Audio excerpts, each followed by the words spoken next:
Henry went out expecting to find his ideal snowman towering in the front yard. Instead, he discovered a heap of crushed snow and shattered twigs. His stomach churned again. This wasn't the first time. Either he built one, it magically disappeared overnight. At first he suspected the wind, then perhaps some pesky kids. But now he sensed it was something or someone. His eyes wandered over the still snowy neighborhood until they landed on her home. Karen, the self-proclaimed boss of the HOA, always gazing, always ruling. A chilly anger came over him. If Karen believed that she could just continue getting by with this, she was badly mistaken. Henry let out a deep breath. His jaw clenched. You wish to play games. Karen, let's play. Winter had transformed Henry's block into a charming fairyland. White-roofed houses, icicles, hanging off porches, and meticulously chiseled snowmen perched in front yards. Well, near perfect, because every time Henry constructed his snowman, it was destroyed by morning. At first he dismissed it. Perhaps the wind knocked it down. Perhaps some children grew too rambunctious. But when it happened again and again, he knew it was no accident. And he had a prime suspect, Karen, the president of the HOA, notorious for her iron fist on the community. She had complained about everything: trash cans left out too long, Christmas lights not in keeping with the aesthetic, and now snowmen. Henry curled his fists. He wasn't violating any rules. This was his property. He glared at the trashed snowman, determination setting in his chest. This time I wasn't going to sit idly by and let it occur. Henry wasn't the kind of person to jump to conclusions, but this had gone too far.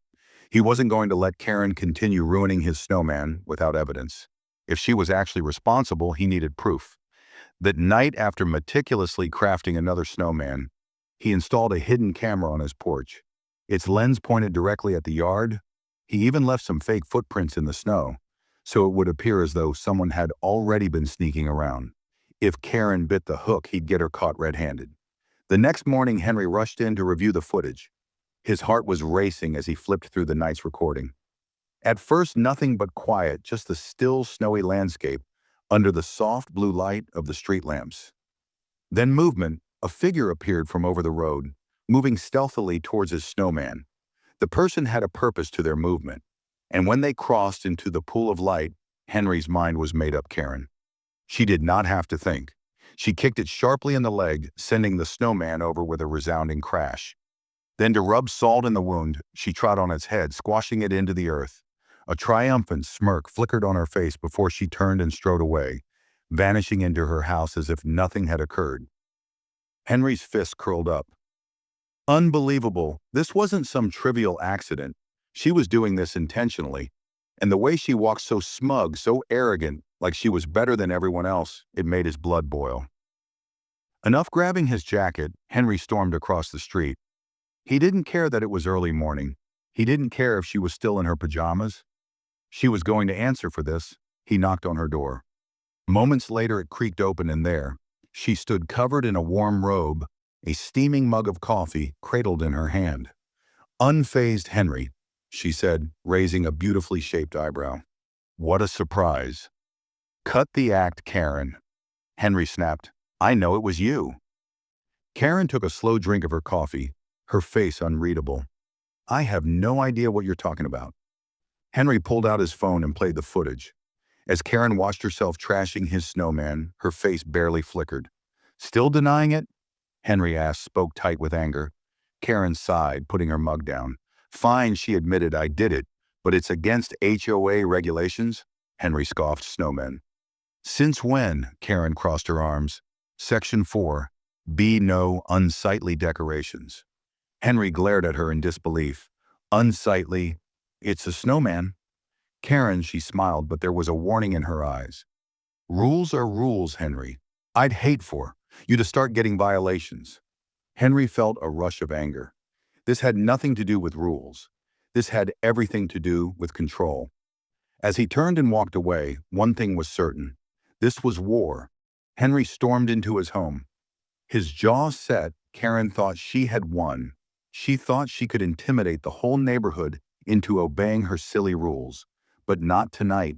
If she wanted to play dirty, he was ready. The very next night, Henry constructed a new snowman. Not anywhere but right in front of Karen's house. He made it twice as large, sculpting a perfect round head, smooth body, and even a hat. It stood like a frozen sentinel, staring straight at Karen's front door. By morning, Henry was up early, gazing from his window. At precisely 7 a.m., Karen's door creaked open. She stepped onto her porch, coffee in hand, and froze. Her face twisted in irritation as she stared at the huge snowman in front of her. He built a snowman the size of a human with a wooden frame inside, stuffing an old coat with straw and topping it with a plastic pumpkin head. He even put glowing red LED eyes on it. This was no ordinary snowman. This was a monster. That evening, he stayed up late looking out his window. At 6:58 a.m., Karen appeared. She gazed at the scarecrow snowman with mild interest. Then, to Henry's horror, she laughed. She cackled.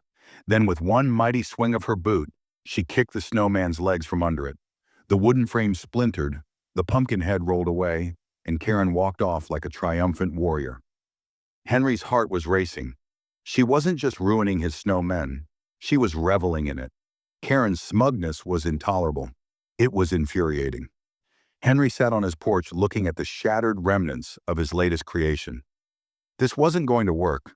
She wasn't giving an inch, which meant he had to come up with something she couldn't demolish, something unstoppable. A smile crept across Henry's face as an idea began to form. Karen had no clue what was in store. Henry sat on his porch looking at the ruin of his latest snowman. Karen had laughed in his face after knocking each and every one down. Nothing had deterred her, not size, not warnings, not even a scarecrow snowman. But all that was about to change. If she wanted to demolish his snowman, she'd have to break herself trying. That night, Henry began work. Instead of using loose snow, he packed the base firmly with slush, layering it like cement. Then he poured buckets of water over it, allowing the freezing night air to turn it to solid ice. He repeated the process layer after layer, freezing each part before moving to the next. By the time he finished, the snowman wasn't only resilient, it was almost a statue. For the final touch, he gave it a condescending little grin, as if taunting Karen beforehand. By midnight, the snowman remained upright, unshakable, and glinting under the streetlights. Henry smiled. Let's see her get through this. One morning came, and Henry was up bright and early. He made a cup of coffee and settled by the window. Camera rolling eyes fixed on Karen's house, 7:02 a.m. Right on schedule, her door swung open. She stepped onto her porch, stretched, and then she saw it. Even from a distance, Henry could see the way her body stiffened, the way her face twisted into pure irritation. For a moment, she just stood there staring at the glacier-like snowman in front of her. Then, as expected, she marched forward. Henry held his breath. Karen charged at the snowman's hands, balled into fists, her jaw clenched. She was going to push it over like all the others. She kicked back with her leg for a strong kick. But instead of falling over, the snowman didn't budge. But Karen, she screamed in pain. Holding onto her foot, she stepped back right onto a patch of ice. Her feet went out from under her splat. She landed on her back, arms waving coffee, going flying into the air and splattering everywhere on her. Henry almost gagged on laughter. Karen groaned, sitting upright and dripping with wetness and humiliation. She stared at the snowman like it had specifically belittled her. Just when matters could not possibly be worse for Karen, a few of the neighbors ventured outside. They had heard the disturbance, and now they could see their darling Isha, president, strewn across the snow. Within a matter of minutes, 2 HOA board members pulled up, concerned-looking. What happened? One of them asked Karen, flustered and red-faced, gestured accusingly at Henry's snowman. This is a hazard to safety. He made it too solid intentionally. Henry still on his porch, crossing his arms. I didn't touch you, Karen. That snowman did not touch you? You charged at it. Karen's mouth opened and closed again. The board members looked at each other. That is when Henry got out his phone. Would you like to see the video? He showed them. The whole neighborhood now. Watching the video featured Karen rushing at the snowman, attempting to kick it over, and then falling down in spectacular manner. By the end of the video, some people were stifling laughter. Others shook their scowls in disapproval. One of the HOA board members let out a deep sigh. Karen, we can't continue to defend this conduct. Karen's face turned bright red. I I was upholding regulations. The other board member crossed his arms. Snowmen are not prohibited, Karen appeared defeated. Eventually, one of them made the last hit. We're giving you a warning. Stop bothering your neighbors? Henry had a difficulty concealing his grin. Karen stormed back inside.